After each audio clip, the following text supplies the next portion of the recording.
안녕하세요. 사연동행입니다.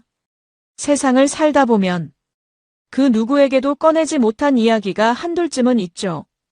이곳은 그런 마음들을 조용히 들어주는 작은 공간입니다. 구독은 공짜지만 그 마음은 참 귀하고 고맙습니다. 구독해주신다면 큰 힘이 될 거예요. 자, 그럼 오늘의 사연 시작합니다. 안녕하세요. 저는 이도훈이라고 합니다. 나이는 43이고 고등학교에서 국어를 가르치는 평범한 교사죠. 오늘 여러분께 제 이야기를 들려드리려고 합니다.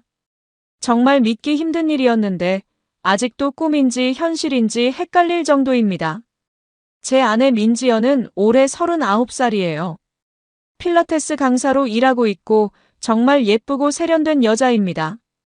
키도 크고 몸매도 좋아서 길에서 사람들이 많이 돌아보곤 했죠. 저희는 결혼한 지 9년이 되었는데 아이는 없어요. 지연이 일에 집중하고 싶다고 해서 미루고 있었거든요. 솔직히 말하면 저는 아내를 정말 사랑했습니다. 아니, 지금도 사랑하고 있어요. 매일 아침 일어나서 지연이 좋아하는 아메리카노를 내려주고 퇴근하면 마트에서 장을 봐서 저녁을 해주곤 했습니다. 집안일도 제가 도맡아서 했어요. 지연이 운동 강사라 체력 소모가 많다고 생각했거든요. 주변 사람들은 제가 너무 아내 바라기라고 했지만 저는 그게 당연하다고 생각했어요. 사랑하는 사람을 위해서는 무엇이든 할 수 있다고 믿었거든요. 지연도 저를 좋아하는 것 같았어요. 가끔 제 볼에 뽀뽀를 하며 여보 고마워라고 말할 때면 세상을 다 가진 기분이었습니다. 저희 부부는 정말 완벽해 보였어요. 친구들이 부러워했고 동료 교사들도 저희를 모범 부부라고 했습니다. 지연은 밝고 사교적이어서 모임이 있을 때마다 분위기를 띄워주는 역할을 했어요. 저는 좀 내성적인 편인데 지연이 있으면 자연스럽게 사람들과 어울릴 수 있었죠. 토요일 저녁이면 함께 영화를 보거나 근처 카페에서 차를 마시며 이런저런 이야기를 나눴어요. 지연은 항상 제 말을 잘 들어주었고 학교에서 있었던 일들을 재미있게 들어주곤 했습니다. 저도 지연의 필라테스 센터 이야기를 듣는 게 좋았어요. 어떤 회원이 살이 빠져서 기뻐했다거나 새로운 동작을 가르쳐줬다거나 하는 소소한 일상들 말이에요. 결혼 기념일이나 생일 같은 특별한 날에는 조금 비싸더라도 좋은 레스토랑에서 식사를 했어요. 지연이 와인을 좋아해서 와인바에 가기도 했고 가끔은 근교로 드라이브를 나가기도 했습니다. 그럴 때마다 지연은 제 팔짱을 끼고 우리 정말 행복한 애라고 말했어요. 저는 그 말이 진심이라고 믿었습니다. 우리가 서로를 사랑하고 서로를 위해 살아간다고 생각했어요. 매일 밤 잠자리에 들 때 지연의 옆모습을 보며 이 사람과 결혼하길 정말 잘했다고 생각했거든요. 주변에서 아이는 언제 가질 거냐고 물어보면 지연은 조금 더 기다려봐야죠 라고 답했어요. 저도 그런 지연의 뜻을 존중했습니다. 사실 저는 아이가 있으면 좋겠다고 생각했지만 지연이 원하지 않는다면 기다릴 수 있었어요. 지연이 행복한 게 저에게는 가장 중요했거든요. 그때만 해도 저는 우리 부부가 앞으로도 쭉 이렇게 행복하게 살 줄 알았습니다. 매일 아침 지연이 운동복을 입고 센터로 출근하는 모습을 보며 내 아내가 참 멋있다고 생각했어요. 저녁에 돌아와서 오늘 수업 어땠어? 라고 물어보면 괜찮았어. 새로운 회원들이 많이 늘었어 라고 대답하는 지연의 모습이 너무 자랑스러웠습니다. 지연은 센터 운영에도 열심이었어요. 새로운 프로그램을 기획하거나 회원들을 위한 이벤트를 준비할 때면 밤늦게까지 컴퓨터 앞에 앉아서 작업했습니다. 그런 모습을 보면서 저는 더욱 지연을 지지해주고 싶었어요. 마케팅 자료를 만들 때는 제가 글 검토를 해주기도 했고 새로운 장비를 살 때는 함께 고민해주기도 했습니다. 우리는 정말 좋은 팀이었어요. 서로의 일을 이해하고 격려해주는 부부였습니다. 제가 학교에서 힘든 일이 있으면 지연이 위로해줬고 지연이 센터 운영에 어려움이 있으면 제가 조언을 해줬어요. 이런 관계가 평생 지속될 거라고 생각했습니다. 정말 완벽한 부부였어요. 적어도 제가 알기로는 말이에요. 그런데 언제부터인가 지연의 모습이 조금씩 달라지기 시작했습니다. 처음에는 별것 아닌 작은 변화들이었어요. 예를 들어 밤에 잠자리에서 제가 다가가면 오늘 너무 피곤해라고 하며 등을 돌리는 일이 잦아졌죠. 한두 번이면 이해할 수 있었는데 점점 그런 날이 많아졌어요. 예전에는 주말 아침에 늦잠을 자면서 이런저런 이야기를 나누곤 했는데 어느 순간부터 지연은 일찍 일어나서 혼자 요가를 하거나 책을 읽었어요. 제가 같이 있자고 하면 혼자 있는 시간이 필요해라고 말했습니다. 처음에는 단순히 일이 바쁘거나 스트레스를 받는 거라고 생각했어요. 필라테스 센터 운영이 쉽지 않을 테니까요. 그래서 더 세심하게 챙겨주려고 했습니다. 지연이 좋아하는 음식을 해주고 마사지도 해주고 가끔은 꽃도 사다 주었어요. 하지만 지연의 반응은 예전 같지 않았어요. 고마워라고는 하지만 어딘가 형식적이었죠. 예전에는 제가 뭔가 해주면 진짜 기뻐했는데 이제는 그냥 당연하다는 듯이 받아들였어요. 뭔가 거리감이 느껴졌지만 저는 일시적인 변화라고 생각하며 참았습니다. 그러던 어느 날 저녁 정말 충격적인 말을 들었어요. 저희가 소파에 앉아서 TV를 보고 있는데 갑자기 지연이 말했습니다. 여보, 사랑이 꼭 한 명이랑만 해야 한다는 건 구시대적 생각 아니야? 저는 귀를 의심했어요. 뭔 소리야? 라고 물어봤죠. 그러자 지연은 태연하게 말했습니다. 요즘 세상에는 다양한 형태의 사랑이 있잖아. 꼭 일부일처제만이 정답은 아니라고 생각해. 서로 사랑하면서도 다른 사람과도 관계를 가질 수 있다고 봐. 저는 당황스러웠어요. 그게 무슨 말이야? 농담하는 거지? 라고 물었습니다. 지연은 웃으면서 그냥 그런 생각이 든다고라고 넘어갔어요. 저도 그냥 농담인 줄 알고 너 요즘 이상한 책이라도 읽었나? 라고 웃어넘겼습니다. 하지만 그 말이 계속 머릿속에 맴돌았어요. 왜 갑자기 그런 말을 했을까? 단순한 호기심이었을까? 아니면 다른 의미가 있었을까? 밤에 잠자리에 누워서도 그 생각만 났어요. 옆에서 자고 있는 지연을 보면서 설마 이 사람이 다른 마음을 품고 있는 건 아니겠지라고 생각했습니다. 며칠이 지나도 그 찝찝한 기분은 사라지지 않았어요. 지연의 행동 하나하나가 이상하게 보이기 시작했습니다. 휴대폰을 볼 때 예전보다 조심스러워 보였고 전화가 오면 다른 방으로 가서 받는 일이 많아졌어요. 화장실에 갈 때도 휴대폰을 가져갔죠. 특히 지연이 웃는 모습이 예전과 달랐어요. 뭔가 혼자만의 비밀이 있는 사람처럼 미소를 지을 때가 있었습니다. 제가 무슨 이야기를 해도 딴 생각을 하는 것 같았고 가끔은 제 이름을 불러도 대답하지 않을 때가 있었어요. 어느 날은 지연이 샤워를 하는 동안 휴대폰에서 카톡 알림이 계속 울렸어요. 평소 같으면 그냥 넘어갔을 텐데 그날은 왠지 신경이 쓰였습니다. 화면을 보니 오빠라는 이름으로 메시지가 여러 개 와 있었어요. 내용은 볼 수 없었지만 연속으로 온 걸 보니 급한 내용인 것 같았습니다. 지연이 샤워를 마치고 나와서 휴대폰을 확인하더니 급하게 전화를 걸었어요. 응, 나야. 뭔 일이야? 라고 하면서 거실로 나갔습니다. 저는 자연스럽게 따라가려고 했는데 지연이 손짓으로 오지 말라고 했어요. 통화 내용을 정확히 들을 수는 없었지만 지연의 목소리 톤이 평소와 달랐어요. 더 부드럽고 애교가 섞인 목소리였습니다. 마치 연인과 통화하는 것 같은 느낌이었죠. 그때부터 정말 이상했습니다. 지연에게 누구랑 통화했어? 라고 물어봤더니 그냥 센터 관련 일이야 라고 대답했어요. 하지만 목소리에 어딘가 어색함이 있었습니다. 예전 같으면 누가 뭐 때문에 연락했네 하면서 자세히 얘기해줬는데 이번에는 그냥 넘어가려고 했어요. 밤에 잠자리에서도 지연은 저와 거리를 두었습니다. 오늘 운동 많이 해서 너무 피곤해라고 하면서 일찍 잠들어 버렸어요. 저는 옆에서 뒤척이며 잠을 이루지 못했습니다.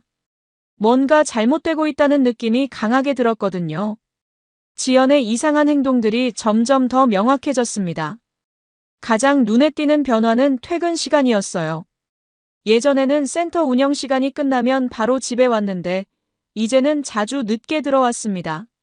물어보면 회원들과 상담하느라 또는 새로운 프로그램 준비하느라라고 대답했어요. 하지만 뭔가 석연치 않았습니다.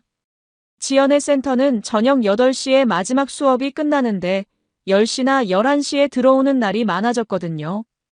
그것도 화장을 다시 한 상태로 말이에요. 분명 센터에서 바로 온 게 아니라 어디 다른 곳에 들렀다는 뜻이었죠. 어느 날 저녁 지연이 또 늦게 들어왔는데 향수 냄새가 났어요. 평소 지연이 쓰던 향수와는 다른 냄새였습니다. 어디 갔다 왔어? 라고 물어보니 센터 운영자들 모임 있었어 라고 답했어요. 하지만 그날은 비가 왔는데 지연의 옷은 전혀 젖지 않았어요. 분명 차로 데려다 준 사람이 있다는 뜻이었죠. 제가 누가 데려다 줬어? 라고 물으니까 택시 탔어 라고 답했습니다. 하지만 지연은 평소에 택시비가 아깝다며 웬만하면 지하철을 이용했거든요. 뭔가 말이 안 맞았어요. 더 의심스러운 건 지연의 옷차림이었습니다. 예전에는 센터에 갈 때 편한 운동복을 입었는데 요즘에는 예쁜 원피스나 블라우스를 입고 나갔어요. 센터에서 운동을 가르치는데 그런 옷을 입는 게 이상했죠. 게다가 화장도 평소보다 진하게 했어요. 새로운 속옷도 많이 샀더라고요. 온라인 쇼핑 택배가 자주 와서 뭔지 물어보면 운동복이야 또는 센터용품이야 라고 했는데 한 번 우연히 본 건 예쁜 레이스 속옷이었어요. 센터에서 입을 것 같지는 않았습니다. 그 주말에 지연은 친구들과 여행 가기로 했어 라고 말했습니다. 1박 2일로 강원도에 간다고 했어요. 저는 나도 같이 가면 안 돼?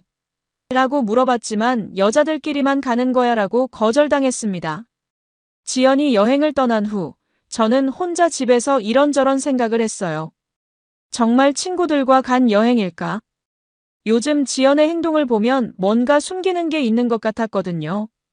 그래서 용기를 내서 지연의 친한 친구 수정에게 전화를 걸어봤습니다. 수정아, 지연이가 너희들과 강원도 여행 간다고 했는데 재밌게 놀고 있어? 라고 물어봤어요. 그런데 수정의 대답이 이상했습니다. 무슨 여행? 나는 이번 주말에 시댁 가는데? 라고 하더라고요. 순간 머릿속이 하얘졌어요. 지연이 거짓말을 한 거였습니다. 친구들과 여행이 아니라 다른 누군가와 어딘가에 간 거였죠. 저는 수정에게 내가 잘못 들었나 봐라고 얼버무리고 전화를 끊었습니다. 그날 밤 지연에게서 카톡이 왔어요. 친구들이랑 재밌게 놀고 있어. 내일 저녁에 들어갈게라는 메시지와 함께 온천 사진이 하나 있었습니다. 하지만 사진을 자세히 보니까 이상한 점이 있었어요. 온천에 지연만 있고 다른 사람들은 보이지 않았거든요. 더 의심스러운 건 지연의 휴대폰이었습니다. 평소에는 제가 지연의 휴대폰을 만져도 별로 신경 쓰지 않았는데 요즘에는 절대 만지지 못하게 했어요. 화면 잠금도 비밀번호로 바꿨죠. 예전에는 그냥 패턴이었는데 말이에요. 어느 날 지연이 샤워하는 동안 휴대폰에서 메시지 알림이 울렸어요. 화면에 오늘도 설렘 가득 이런 내용이 미리 보기로 떴다가 사라졌습니다. 보낸 사람 이름은 민성이었어요. 저는 지연의 주변에 민성이라는 이름의 남자가 있다는 걸 처음 알았습니다. 메시지 내용도 이상했어요. 오늘도 설렘 가득이라니 무엇 때문에 설레는 걸까요?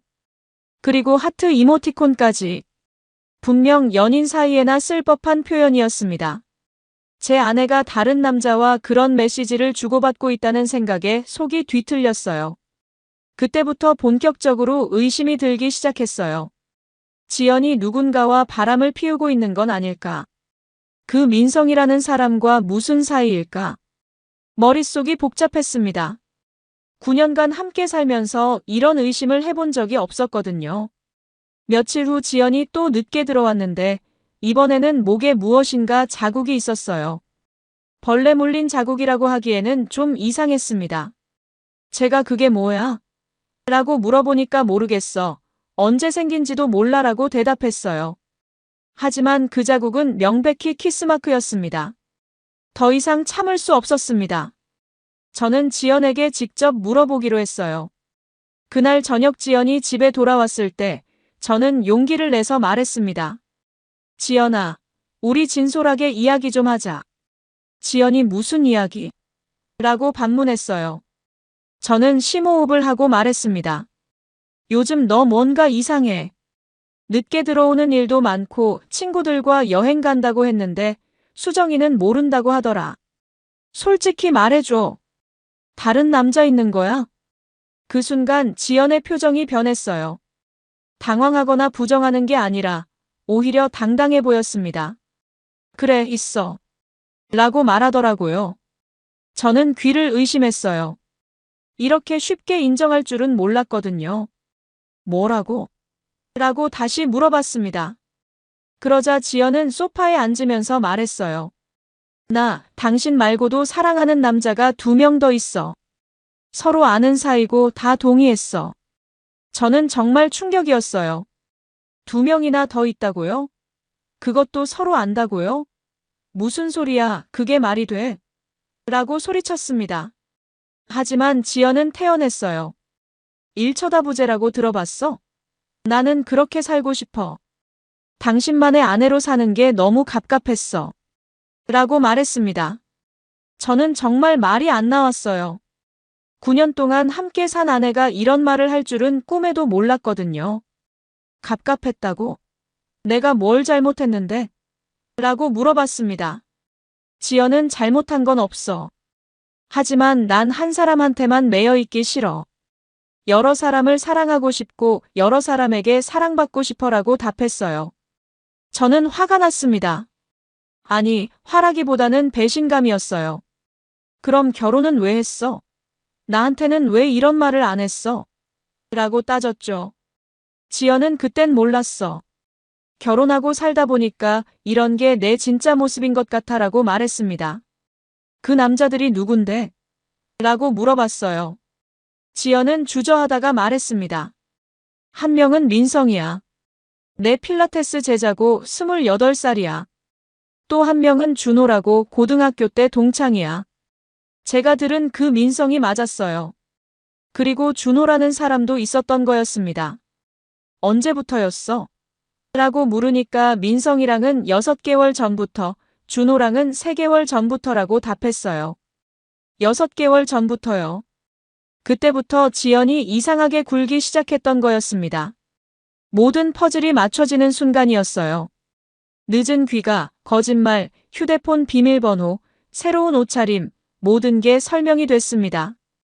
그 사람들도 이 상황을 알고 있다고? 라고 물어봤어요.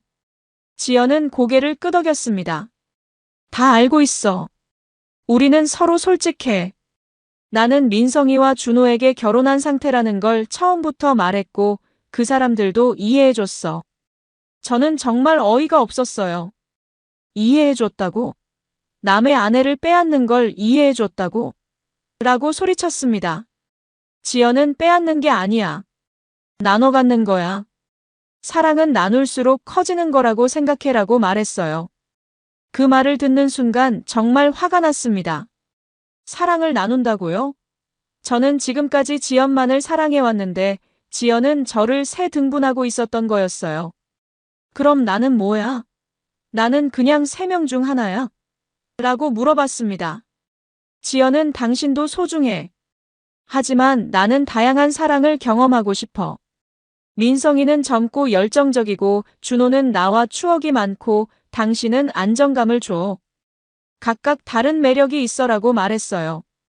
저는 더 이상 들을 수가 없었습니다. 이혼하자라고 말했어요. 그러자 지연이 당황하며 왜? 우리 계속 이렇게 살면 안 돼? 라고 물었습니다. 정말 어이없었어요.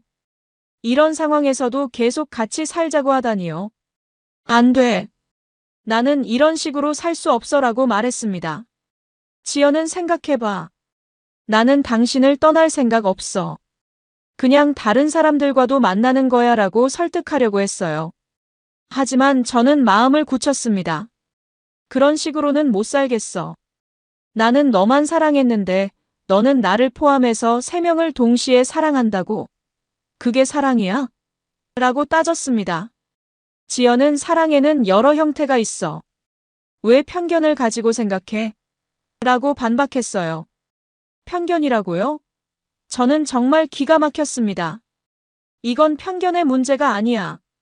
결혼이라는 건 서로에게만 충실하겠다고 약속한 거잖아. 그 약속을 어긴 거라고 말했어요. 지연은 오히려 저를 구시대적이라고 했습니다. 요즘 세상에 그런 생각은 너무 옛날식이야.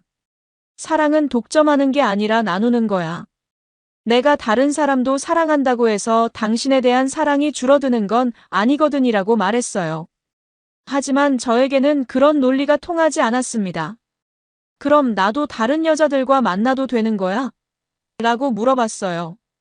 지연은 잠시 망설이더니 당신이 원한다면이라고 답했습니다. 정말 황당했어요. 그날 밤 저는 잠을 한숨도 자지 못했어요. 9년간의 결혼 생활이 무너지는 소리가 들리는 것 같았습니다. 제가 알던 지연은 이런 사람이 아니었는데 언제부터 이렇게 변한 걸까요? 아니면 원래 이런 사람이었는데 제가 몰랐던 걸까요? 다음 날 아침 지연은 평소처럼 센터에 나갔어요. 마치 어젯밤 그런 충격적인 고백을 하지 않은 것처럼 태연했습니다. 저녁에 늦을 수도 있어라고 말하고 나갔는데 이제는 그 말의 의미를 정확히 알 것 같았어요. 이혼을 결심했지만 그냥 넘어갈 수는 없었습니다. 저는 정확한 사실을 알고 싶었어요. 지연이 정말로 2명의 남자와 어떤 관계를 맺고 있는지, 언제부터 시작된 일인지, 구체적으로 어떤 일들이 있었는지 말이에요. 다음 날 저는 사설탐정 사무소를 찾아갔습니다. 처음에는 창피했어요.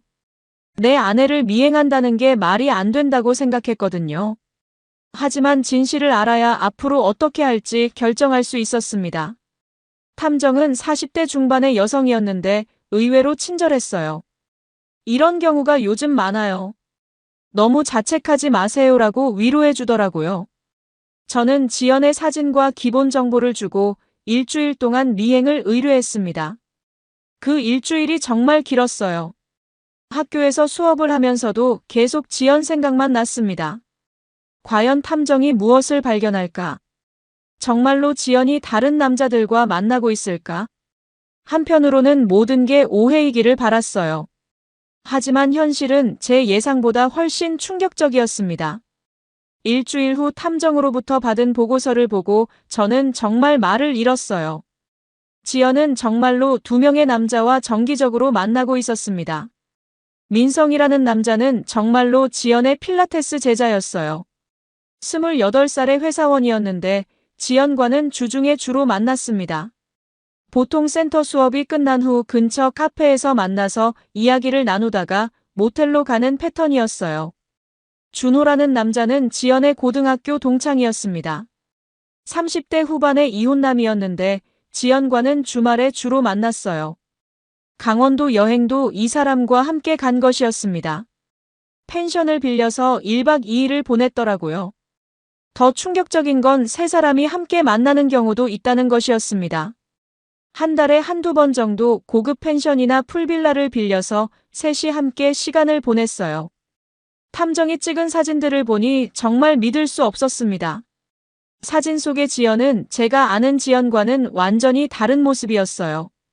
민성이나 준호와 팔짱을 끼고 다니는 모습, 키스하는 모습, 손을 잡고 걷는 모습들이 고스란히 담겨 있었습니다. 제가 집에서 저녁을 준비하고 기다리고 있을 때 지연은 다른 남자들과 이런 시간을 보내고 있었던 거예요. 가장 충격적인 건 지연이 그들에게 저에 대해 어떻게 말하고 있는지였습니다. 탐정이 근처에서 들은 대화에 따르면 지연은 저를 그냥 안정감을 주는 존재라고 표현했다고 해요. 진짜 사랑은 너희들과 하는 거야 라고 말했다고 합니다. 9년 동안 지연만을 사랑하며 살아온 제게는 정말 견딜 수 없는 모욕이었어요. 저는 지연을 위해 무엇이든 했는데 지연에게 저는 그냥 안정감을 주는 존재에 불과했던 거였습니다. 탐정 보고서에는 더 자세한 내용들도 있었어요. 3사람이 함께 있을 때 지연이 어떤 역할을 하는지, 어떤 대화를 나누는지, 어떤 계획을 세우는지까지 상세하게 기록되어 있었습니다. 특히 충격적이었던 건 지연이 우리 셋이 함께 살 수 있는 방법을 찾고 있다고 말한 것이었어요. 저와는 이혼하고 민성, 준호와 함께 새로운 형태의 가족을 꾸리고 싶다는 얘기였습니다. 그들은 심지어 구체적인 계획도 세우고 있었어요. 큰 집을 얻어서 셋이 함께 살거나 번갈아가며 지연과 시간을 보내는 방법 같은 것들 말이에요. 제가 모르는 사이에 지연의 인생에서 저는 이미 제외되어 있었던 거였습니다. 탐정은 마지막에 이런 말을 했어요. 보통 이런 경우에는 상간자에 대한 손해배상 청구를 할 수 있습니다. 증거가 충분하니까 법적 대응을 고려해 보세요. 저는 그 말을 듣고 결심했습니다. 이대로 당하고만 있을 수는 없다고 말이에요. 집에 돌아와서 탐정 보고서를 다시 한번 자세히 읽어봤습니다. 사진들도 하나하나 다시 봤어요. 볼 때마다 마음이 아팠지만 이건 제가 받아들여야 할 현실이었습니다. 9년간의 결혼 생활이 이렇게 끝나는 거구나 싶었어요. 탐정 보고서를 받은 후 저는 냉정하게 계획을 세우기 시작했습니다. 단순히 이혼만 하고 끝낼 생각은 없었어요. 지연과 그 두 남자들이 저에게 가한 정신적 피해에 대해서는 반드시 대가를 치르게 하고 싶었습니다. 먼저 변호사를 찾아갔어요. 가정법 전문 변호사였는데 제가 가져간 증거들을 보더니 이 정도면 충분히 승소할 수 있습니다라고 말했습니다. 상간자 2명에 대한 손해배상 청구와 함께 이혼 소송을 진행하기로 했어요. 변호사는 보통 이런 경우 1인당 3천만 원에서 5천만 원 정도의 배상금을 받을 수 있다고 설명해 주었습니다. 2명이니까 총 6천만 원에서 1억 원까지 가능하다는 얘기였죠. 물론 돈이 목적은 아니었지만 최소한의 법적 책임은 져야 한다고 생각했어요. 그런데 변호사가 또 다른 제안을 했습니다. 접근금지 가처분 신청도 함께 하시는 게 어떨까요? 3명 모두 당신의 아내에게 접근하지 못하도록 법원 명령을 받는 거예요. 저는 그것도 좋은 아이디어라고 생각했습니다. 법적 준비와 함께 다른 계획도 세웠어요. 지연이 최근에 유튜브 채널을 시작했다는 걸 알았거든요. 자유로운 삶을 사는 여자라는 컨셉으로 결혼 생활과 자기 개발에 대한 이야기를 올리고 있었어요. 아이러니하게도 지연의 유튜브에는 행복한 결혼 생활의 비밀이라는 영상도 있었습니다. 저와의 사진을 보여주면서 서로를 존중하고 신뢰하는 게 중요해요라고 말하는 영상이었죠. 그 영상을 보는 순간 정말 어이가 없었어요. 구독자도 꽤 많았어요. 2만 명 정도 되더라고요. 댓글들을 보니 부러워요. 저도 이런 결혼 생활 하고 싶어요. 같은 내용들이 대부분이었습니다.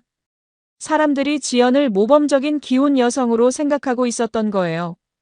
저는 이 유튜브 채널을 통해 지연의 진짜 모습을 알리기로 결심했습니다.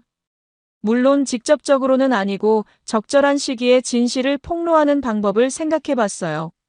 며칠 후 기회가 왔습니다. 지연이 진정한 사랑의 의미라는 제목으로 새로운 영상을 올린 거예요. 영상에서 지연은 사랑은 독점하는 것이 아니라 나누는 것이라고 말했습니다. 한 사람만 사랑해야 한다는 고정관념에서 벗어나야 해요라고도 했고요. 그 영상이 화제가 되기 시작했어요. 조회수도 평소보다 훨씬 많이 나왔고 댓글도 많이 달렸습니다. 하지만 댓글 반응은 엇갈렸어요. 일부는 진보적인 생각이네요 라고 했지만 대부분은 기혼자가 할 말은 아닌 것 같아요 라고 비판적이었습니다. 저는 그 영상의 댓글창을 계속 지켜봤어요. 그리고 적절한 타이밍을 기다렸습니다. 지연이 이런 내용의 영상을 올린 이상 이제 진실을 말해도 될 것 같았거든요. 동시에 법원에 소송 서류를 접수했습니다. 지연에 대한 이혼 소송과 민성, 준호에 대한 손해배상 청구 소송을 동시에 진행하기로 했어요. 접근금지 가처분 신청도 함께 넣었습니다. 변호사는 상대방들이 합의를 원할 가능성이 높다고 말했습니다. 하지만 저는 합의할 생각이 없었어요. 끝까지 가서 법정에서 모든 것을 밝히고 싶었습니다.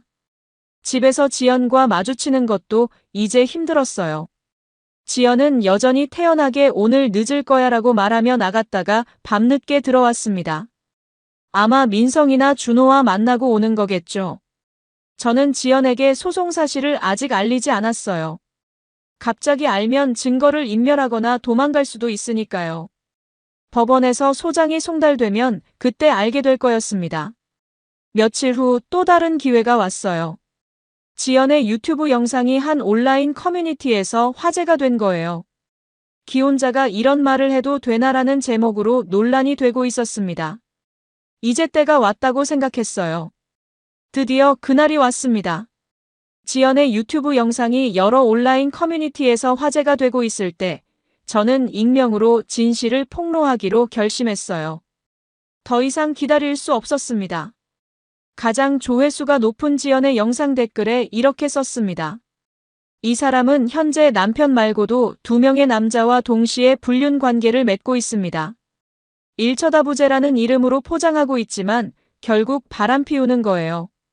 남편은 이 사실을 모르고 있었고 최근에야 알게 되었습니다.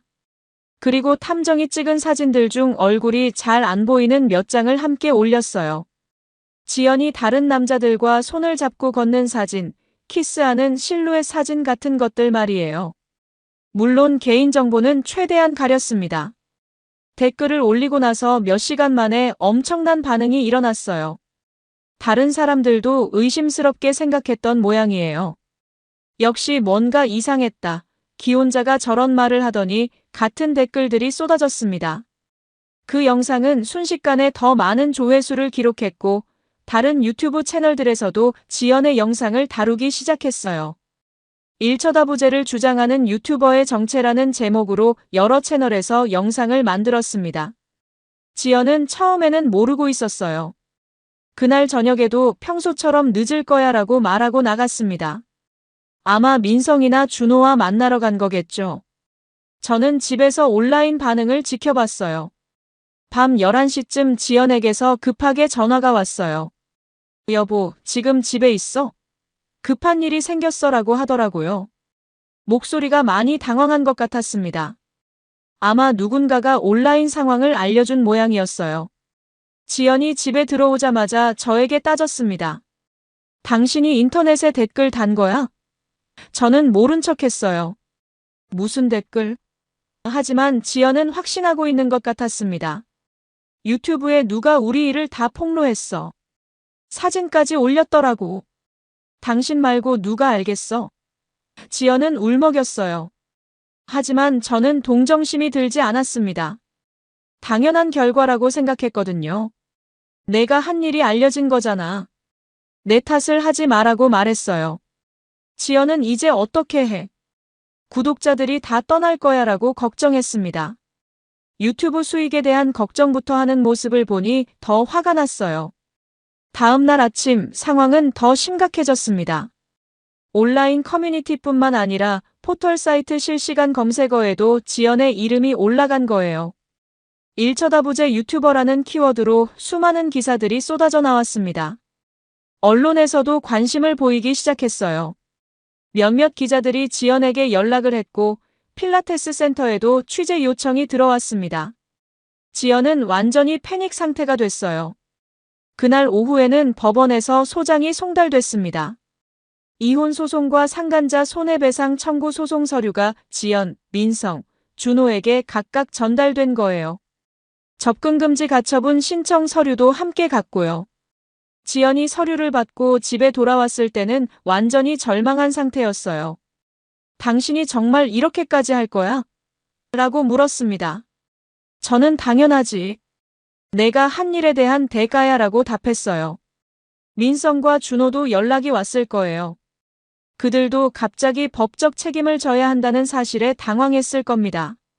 지연은 그들과 통화하면서 울고 있었어요. 하지만 이미 늦었습니다. 저녁 뉴스에서도 이 사건이 다뤄졌어요. 일처다부재를 주장한 유튜버, 실제로는 불륜 관계 드러나라는 제목으로 보도됐습니다. 지연의 유튜브 채널은 댓글창이 완전히 폐쇄됐고 구독자 수도 급격히 줄어들기 시작했어요. 더 충격적인 건 지연의 필라테스 센터에도 영향이 미친 것이었습니다. 회원들이 하나둘씩 그만두기 시작했고 새로운 등록도 완전히 끊겼어요. 센터 운영이 불가능한 상황이 된 거였습니다. 지연은 저에게 용서를 빌었어요. 모든 걸 정리할게. 다시 예전처럼 살자고 말했습니다. 하지만 저는 이미 마음을 정했어요. 이미 너무 많은 선을 넘었고 되돌릴 수 없는 강을 건넜습니다. 모든 것이 정리되는 데는 3개월이 걸렸습니다. 법원에서는 제가 완전히 승소했어요. 지연과는 이혼이 확정됐고 민성과 준호는 각각 4천만 원씩 총 8천만 원의 손해배상금을 지급하라는 판결을 받았습니다. 지연의 유튜브 채널은 완전히 폐쇄됐습니다. 구독자들이 거의 다 떠났고 광고 수익도 중단됐어요. 필라테스 센터도 문을 닫을 수밖에 없었습니다. 이미 지역에서 소문이 다 퍼져서 새로운 회원을 모집하는 것이 불가능했거든요. 민성은 직장에서도 문제가 됐어요. 회사에서 도덕적 해이를 이유로 징계를 받았고 결국 스스로 사직했습니다. 준호는 이미 이혼한 상태였지만 그의 전 아내가 양육비를 더 요구하며 재판을 신청했어요. 이 사건이 알려지면서 양육 능력에 문제가 있다고 판단한 모양이었습니다.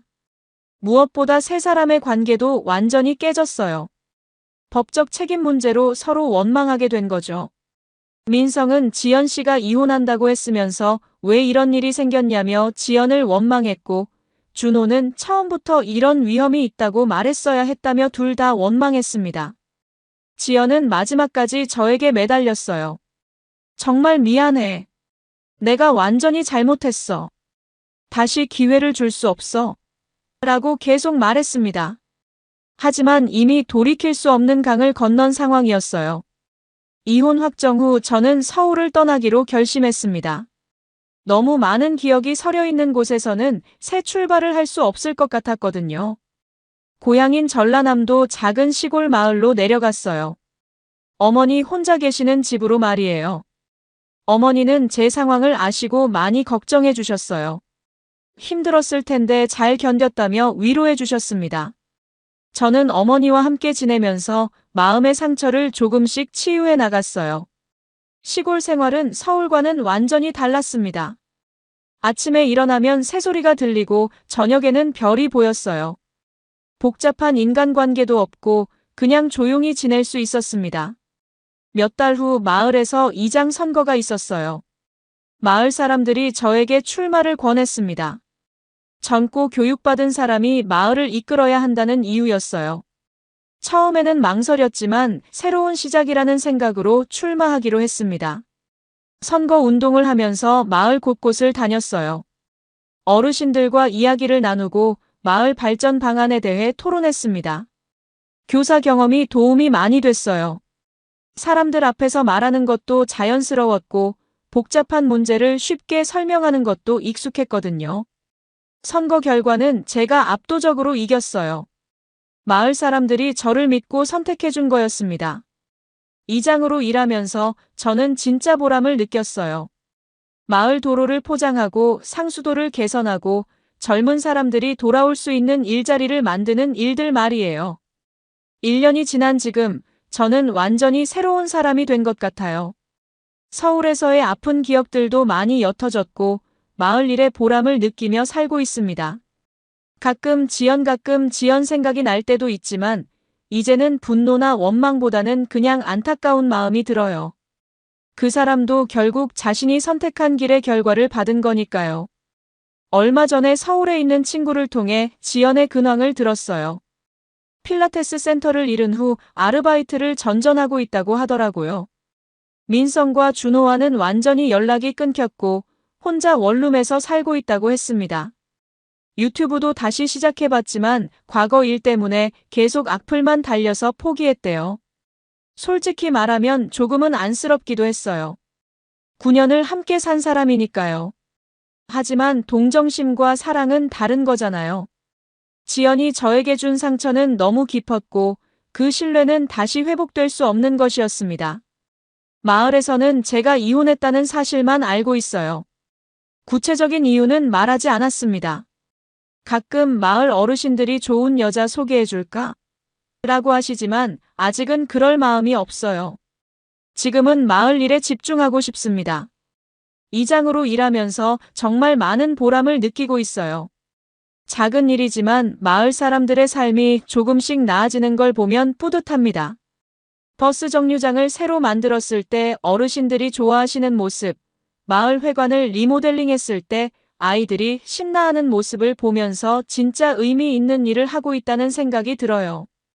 교사 시절에는 교실 안에서만 아이들을 가르쳤지만 지금은 마을 전체가 제 교실인 것 같아요. 마을 발전 계획을 세우고 주민들과 소통하고 문제를 해결해 나가는 과정에서 새로운 즐거움을 찾았습니다. 어머니도 제가 많이 밝아졌다고 하세요. 서울에 있을 때보다 훨씬 건강해 보인다며 좋아하십니다. 실제로 저도 그렇게 느껴요. 복잡한 인간관계에 스트레스 없이 정말 필요한 일에 집중하며 사니까 마음이 편안합니다. 지연과의 결혼 생활을 돌이켜보면 저는 정말 최선을 다했다고 생각해요. 사랑하는 사람을 위해 무엇이든 했고 그 사람이 행복하기를 진심으로 바랐습니다. 하지만 상대방이 그 마음을 이해하지 못했고 오히려 그걸 당연하게 여겼던 거죠. 이제는 그런 일방적인 희생이 진정한 사랑이 아니라는 걸 알겠어요. 진짜 사랑은 서로를 존중하고 서로에게 솔직하고 서로를 위해 노력하는 거잖아요. 지연은 그런 사랑을 할 준비가 되어 있지 않았던 것 같습니다. 여러분, 제 이야기는 여기서 끝입니다. 9년간의 결혼 생활이 이렇게 끝나게 될 줄은 정말 몰랐어요. 아내가 일처다부재라는 이름으로 2명의 남자와 동시에 바람을 피우고 있었다는 사실을 알았을 때의 충격은 아직도 잊을 수 없습니다. 하지만 저는 끝까지 법적으로 대응했고 그들 모두에게 합당한 대가를 치르게 했습니다. 지연은 유튜브 채널도 잃고 필라테스 센터도 문을 닫았어요. 민성과 준호는 각각 4천만 원씩 배상금을 물었고 접근 금지 명령도 받았습니다. 지금 저는 고향에서 이장으로 일하며 새로운 삶을 살고 있어요. 과거의 아픈 기억들은 조금씩 아물어가고 있고 마을 사람들을 위해 일하면서 진정한 보람을 느끼고 있습니다. 혹시 저와 비슷한 상황에 있는 분들이 계시다면 절대 혼자 참지 마세요. 증거를 수집하고 법적으로 대응하세요. 잘못한 사람들이 대가를 치르게 하는 것이 정의입니다. 여러분이라면 제 상황에서 어떻게 하셨을까요? 댓글로 의견을 들려주세요. 긴 이야기 들어주셔서 감사합니다. 여러분, 오늘 사연 어떻게 들으셨나요? 지금 이 순간 무슨 생각이 드셨는지도 궁금합니다. 여러분의 소중한 생각을 댓글로 남겨주세요. 지금까지 사연동행이었습니다. 함께 해주신 모든 분들께 진심으로 마음 깊이 감사드립니다. 방송 끝나기 전에 혹시 아직 구독과 좋아요 안 누르셨다면 그 한 번의 클릭이 이 채널을 계속 이어가게 하는 큰 힘이 된답니다. 다음 사연에서 다시 인사드릴게요. 여러분 평안하세요.